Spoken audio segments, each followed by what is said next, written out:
A gente recebe agora, finalmente, o professor Manuel Porto Júnior, ele que participa aqui do Contraponto às quartas-feiras, falando de política, ou educação política. Isso também separar uma coisa da outra, né, Manuel Porto Júnior? Bom dia, seja muito bem-vindo. Impossível separar, Clarissa. Bom dia, Ridley, bom dia, rádio ouvintes do Contraponto, da Rádio Com.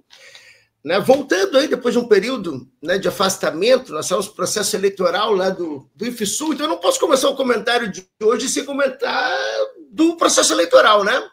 Saiu agora o resultado das eleições do IFSU, e a primeira questão a comentar é que a gente conseguiu conquistar nos institutos uma coisa que nem nas universidades existe, né? Nós temos garantida na lei da criação dos institutos de 2008, né, a garantia de eleição para diretores dos campi e para reitor ou reitora do instituto. Isso em toda a rede federal de educação profissional, científica e tecnológica. E essa eleição se dá por uma divisão entre os segmentos de 33,33% para o segmento docente, 33,33% para o segmento dos técnicos administrativos em educação e 33,33% para os estudantes, né? Então, a gente sabe que nas universidades existe a possibilidade de consulta, mas é uma possibilidade de consulta que tem que passar no conselho universitário, né? E que depois elabora uma lista tríplice para o ministro e o presidente da República nomearem, então, o reitor ou reitora das universidades. Nós não temos isso nos institutos. Nos institutos, sai daqui o nome do reitor ou reitor eleito, do diretor de campus ou diretora de campus eleito, e não cabe outra coisa ao ministro da Educação ou ao presidente da República que não seja nomear. Inclusive, no governo anterior do Bolsonaro, se tentou fazer 3 intervenções em institutos e todas foram derrubadas na justiça, né?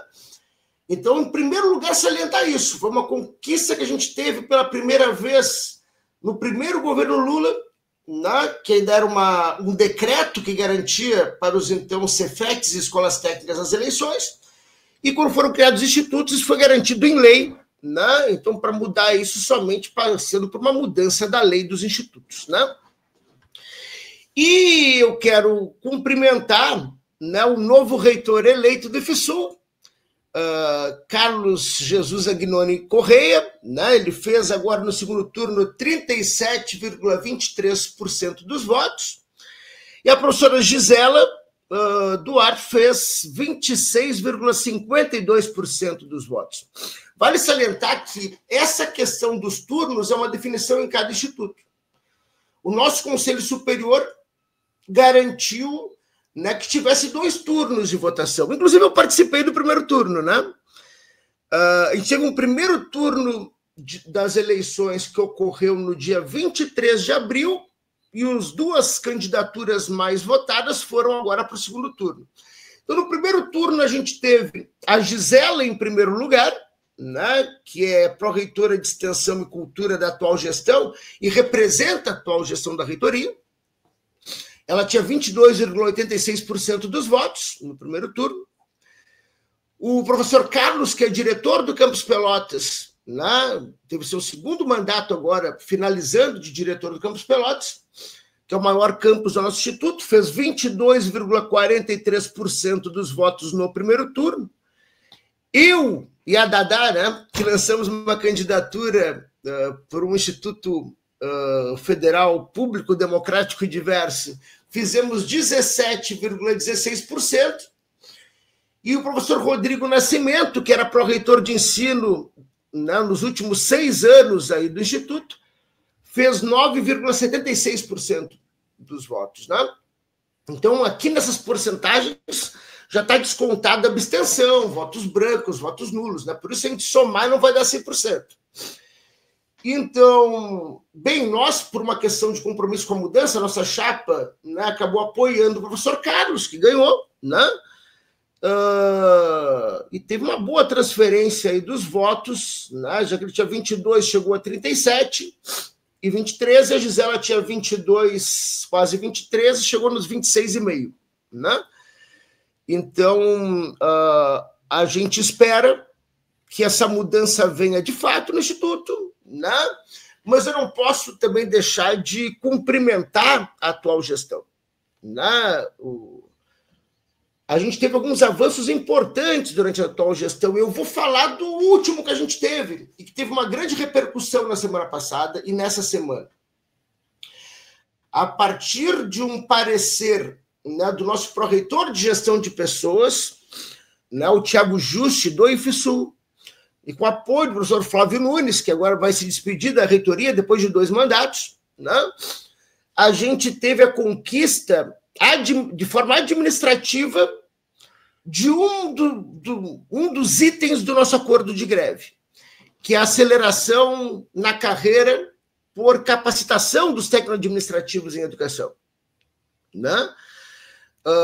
Antigamente, na carreira dos técnico-administrativos, tem os níveis, né? Tu vai subindo, e tu tinha os níveis, e tu tinha níveis de capacitação que eram na horizontal. Então, tu podia estar num nível lá da carreira e tu podia estar no 1, 2, 3 ou 4 do nível de capacitação, de acordo com os cursos que tu fazia, de acordo com o teu cargo e tudo mais. No nosso acordo de greve de 2024, agora essas 3 progressões ocorrem na vertical. Então, tu muda de nível mesmo.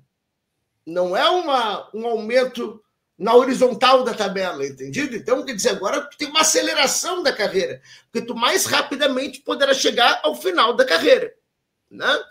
Então, além de ter reduzido o interstício para 1 ano, para passar de um nível para o outro, ainda tem essa aceleração de até 3 níveis por cursos que o servidor ou a servidora técnico-administrativa faz.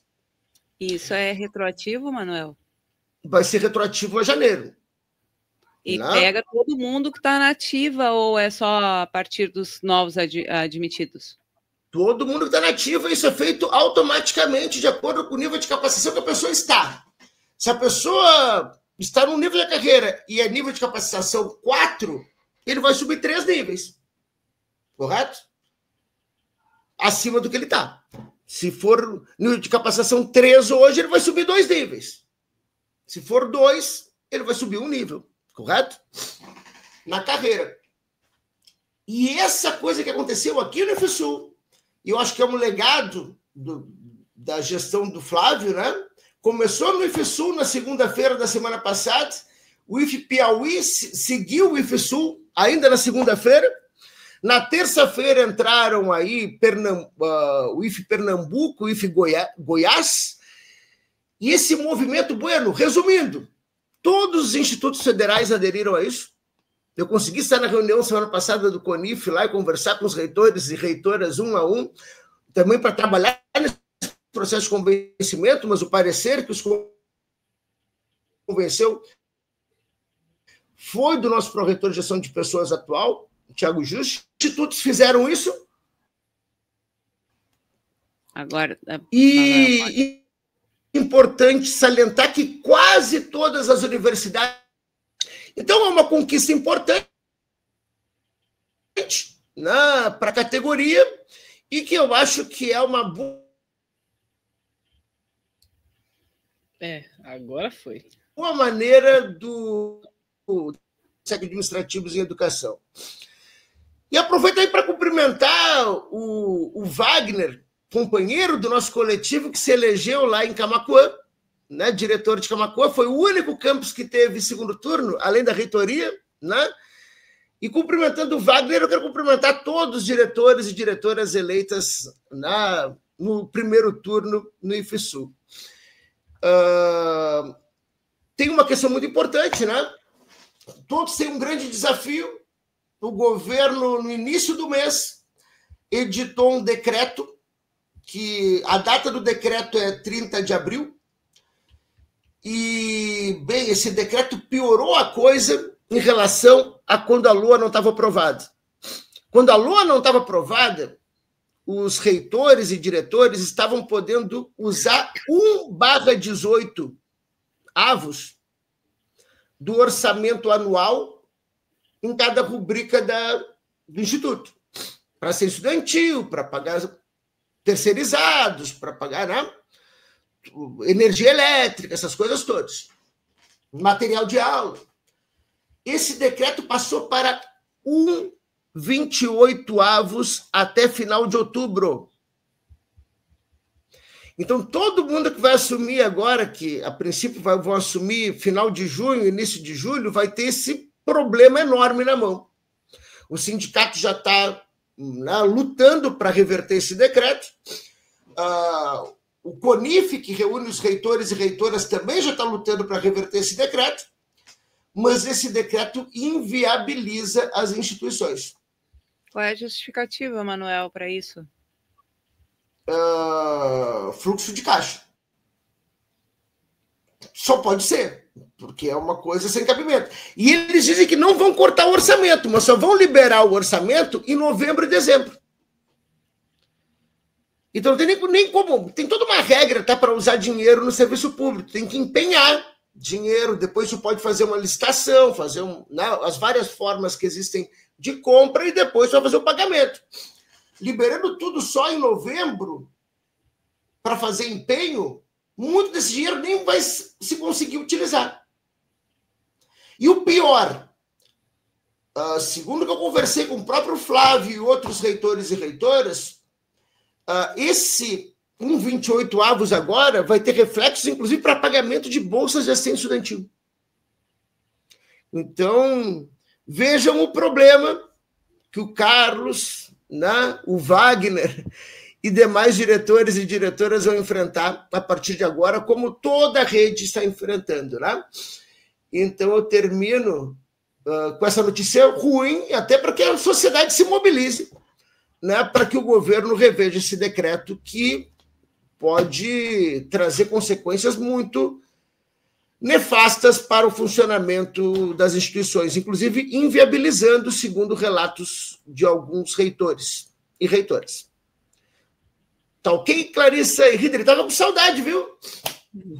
Né? É verdade, é verdade. Tá bem, Manuel Porto Júnior, muito obrigada pelas informações, Manuel. Além de comentarista, parece que é repórter também da Rádio Com. Obrigada, Manuel, pelas informações. E voltamos a falar, então, na semana que vem. Isso. Voltamos. Então, tá. Valeu. Obrigada, Manuel. Abração para ti. Graças a todos, todas e todas. Valeu, Manuel. Aí, comentário do Manuel Porto Júnior, ele é professor do IFSU aqui de Pelotas e é coordenador de políticas educacionais do Sinasef Nacional. Manuel participa aqui do Contraponto toda quarta-feira falando de educação e política.